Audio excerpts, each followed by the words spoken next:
Hey! Hey, what's up? Hello! Welcome back, long time no chat. I was taking UGC photos last week and this video idea came to my head because I was like, I don't even think I've ever made a video about taking photos for UGC. So here it is, let's do it, let's get into it. It's not all just video content, there's photo content too. You can just take photos for brands and make money doing that as well. I actually follow a creator on Instagram, I know that I do, and she strictly does UGC photography, that's it. She doesn't do videos. Like, she takes beautiful photos. I don't know if she does it full time or maybe it's part-time, I don't know, but I know that is her focus and that's what she does. And so if you're into photography, you don't have to do UGC making video content, take some photos and make money too. I personally do a lot more video content. I get asked for video content way more than I get asked for photo. I do feel like though I also position myself in that way. I could position myself in a way to sell more pictures because I get excited when brands ask if they can have photos too or if they just come for photos because I love taking pictures. Brands love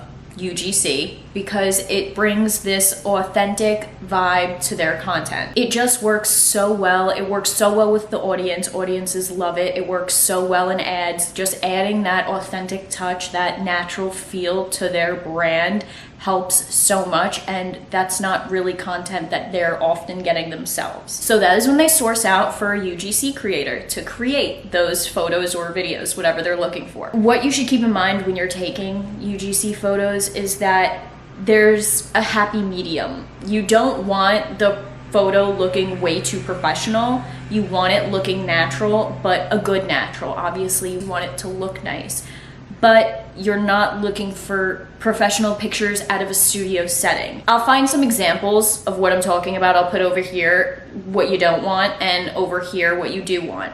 But at the same time, you can have some brand come to you and say, like, if you're capable of doing this, they can come to you and say, we want these professional photos. Can you handle doing this? Can you do this? I've been asked that before, that they just want like simple white background, really good lighting, like kind of just a professional looking photo. That's rare that you would get asked that, very, very rare. Often if they're coming to a UGC creator for some type of photography with their product, because sometimes they'll even come, if they're coming to you for a video, they might say, can we get photos with it too? So in that case, obviously they would be UGC photos. So these are things like the product in use, the product somewhere in your house, you wearing the product, you just holding the product, very natural looking photos of their product in natural settings. Your goal is to have them look very nice, but not too nice, not too overly polished. So with all of that being said, I will say that there's still a lot of things you should be keeping in mind when taking these photos, even though they're not at the professional level, they're in the happy medium. But all of these things should still be kept in mind because you are sending these photos to a brand for the brand to use for maybe it's organic posting, maybe it's for promotional use, ads, whatever it is, but they're going to be using it and they're paying you for this content. So there's definitely things that you want to be looking out for, keeping in mind, and even things that will help improve your photos. So I made a bullet point list here. I have my computer right here, and I bullet pointed all the things that are pretty important that should be kept in mind when you're taking these pictures, planning out your pictures, things like that. And I'm just gonna run through it, I guess. I think that's the easiest way. I'm not gonna sit here and pretend that I memorize every bullet I just wrote down. So off the bat, first thing I put here, use a tripod. The images will come out cleaner. You can make sure that it is focused in the center of frame. It's leveled, so you don't have to do any type of editing like that. Use a tripod. The next two are for when you're shooting by yourself, which if you're a UGC creator, one-man team like me, you're probably shooting by yourself 99% of the time. Having a Bluetooth remote is a lot of help to take photos, especially if you're going to be in the photo. Let's say you are doing pictures for a shirt or pants, some type of outfit, a pocketbook or something. Having a Bluetooth remote to take the pictures for you makes it so much easier. You can make sure that the poses you're doing, your hands, let's say you're wearing a cute shirt and you're like but your hand's back here clicking. You're not gonna see it in the photo though. You know what I'm saying? Like, the Bluetooth remote will help you in a lot of situations if you are going to be in the photo. Also, the timer in your phone to take a picture will also be a huge help. If you didn't know that, your phone has a timer. I think you can do 3 seconds, 5, and 10 seconds, I think. So last week I was taking pictures of jewelry and I wanted both of my hands in the picture. So I had my one hand with the jewelry in it, kind of where I wanted it to be. I put the 10-second timer on and clicked it. So it gave me 10 seconds to get the pose that I wanted with both hands in frame. And then it took the picture for me. That's how I got both of my hands in frame by myself. Another important thing to keep in mind is the setting that you're creating for these pictures. The mood, the background, the props, all of it. Think of where your product would actually be. I feel like I see this all the time, especially in the beginning of people's journey. And I'm sure I probably did it in the beginning of mine. I don't remember anything off the top of my head, but I'm sure I did. Like, you have a kitchen product you're working with, and then you take that kitchen product and go outside and you're filming it like in the trees or by the pool or something. It doesn't make sense. The teapot shouldn't be by the pool and the teapot shouldn't be in the woods. The setting that you're making for this product doesn't even make any sense. And I know a lot of times we're just thinking it's going to look really nice. And yes, you're right, but realistically it makes no sense for you to be taking pictures of a coffee pot by the pool. So if you're given a product that's supposed to be realistically used in the bathroom, in the kitchen, in your bedroom, don't go outside on the patio and take shots of it, of you using this product outside when it's not even meant to be used outside. Pick a setting where the product naturally would be, where you would naturally want to use it. And you always want to make sure that the background's pretty clean. I'm not saying sterile, nothing there. You want it to look, again, natural in your natural house. Maybe you have props going. You could always add props to your pictures to make them look more realistic. But remember, you want your product to be the focus. If you're adding distracting props in the picture, then don't do away with the props. You don't need them. You want the product to always be the focus. The only time you're adding to the picture is if it's going to add to the story or what you want the picture to portray. You want it to be clean and uncluttered, but again, let's say you're sitting in the kitchen with a product and maybe a coffee mug in your hand. Drinking coffee will add to the scene. You know what I'm saying?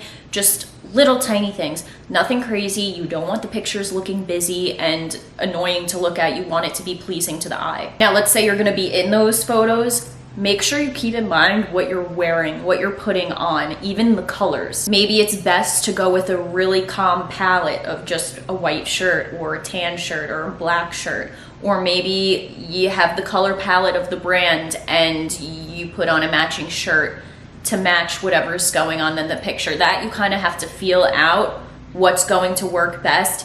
But I would say never wear anything too bright, any type of clothing that's going to scream at you in a picture. You don't want to be the focal point. Again, you want the product to be the focal point. You're just there. Don't wear any type of branding on your shirt. Nothing. No brands, no other brand should be present in this photo. The only branding that should be visible in the picture is the branding of the product. You want to make sure that's visible. If you have a product that has a brand name or something on it, make sure it's visible and make sure the text is not inverted. Did I say that right? Normally, if you're taking pictures, I'm going to assume you're using your back camera, so that wouldn't be an issue. But if for some reason you were taking a picture with your front camera, you know how it mirrors it, so then when you watch it on the screen, my English, what is going on? When you watch it on the screen, the name of the brand is going to be backwards, and you don't want that, obviously, so you would mirror it to flip it. But normally, if you're taking pictures, you're going to be using your back camera. That's not going to happen. It's going to come up the right way. Especially if you're only getting a couple of shots for this brand, try and get their brand logo as much as you can. If the brand logo is not prominent on the product or whatever it is, then don't worry about it, obviously. If you can get a shot or two with it, that's great. If not, then, you know, because some products don't have a label or the brand or anything like that, and that's completely fine. You're just gonna get shots of the product. Another thing to keep in mind when you're taking the pictures is the framing of the pictures. When I take my pictures, I try my best to leave like negative space around the product itself so they have room if they need to crop it whichever way they want. Maybe they're using it on a platform where they want a square crop rather than the 9x16, but always make sure the framing of the product is mostly centered in frame. You kind of want it in the center so they have space to work with. Also, I would say to make sure you shoot a lot, get a lot of pictures, mix it up, do flat lays, do close-ups, do far photos, do POV photos, get multiple angles and variations of the same photo so that when you go back and you're looking at them, you have a wide variety to choose from, or if the brand is looking for a lot of photos, you have a lot of different shots to provide for them, which they will love. I say it's always better to have more than not enough. You want to get those extra shots so you don't have to go through the process of setting everything up again and taking more pictures. Just get it all done while you're doing it. Have a bunch of extra just in case you need it. So you're done. You can get all different angles, all different ways of using the product. It doesn't have to be just stills of the product sitting around. Maybe it's a drink and you're pouring the drink, or you're drinking it and the drink is there. Like the product in action, you doing things with it, actually using it. The product in action shots, always, I love those. Those come out really good, seeing it in action rather than just like sitting it down, setting it up nice and taking a picture. Those are nice too, and they have a place for them always, but the ones where you're actually using the product, wearing it, doing something with it, always come out a bit more natural, I feel like. And of course, I give this in all my tip videos because it is super important. We all know it. Lighting. Always keep your lighting in mind. Natural light is the best. If we can use it, if you have the sun, use it. Sometimes not everyone can use natural light, especially if you maybe work during the day and you do UGC part-time or something like that, and you come home at night and the sun's already gone. What are you gonna do? You could always go on Amazon and get some cheap lighting just so you can get the project done at night. There's always a way to get it done, but of course, like I said, natural light just always, it comes out the best. So you keep all those things in mind while you're taking all your UGC photos, and then you get to sit down and look through all of them, pick the ones you want, pick your favorites, and you start from there. I will favorite the ones that I love the best, and then I will do minimal, very, very minimal editing to them. Just maybe picking up the lighting a little bit, the color saturation, things like that. Nothing, no crazy editing is going on in these pictures. If you're doing too much editing and it looks very edited and weird, then no good, that's not what we're looking for. Of course, with everything, if you want to get better at taking UGC photos, you have to practice. So just practice. Take things around your house, products around your house, and practice taking pictures of yourself, of the products, of you using the products, things like that. And it's always fun seeing the final pictures come together and just to see your work. I don't know, as a creative person, that's like my favorite part of everything I do. Once I'm getting all the things, all the pictures, all the videos, and then seeing everything come together, putting it all together and seeing the final product is so satisfying. Take those tips, try shooting, see how it goes. If you have any questions and I have answers, you can comment them. I will always answer. As always, I hope this was helpful, and thank you so much for watching. Have an amazing day, and I'll see you in the next video. Bye.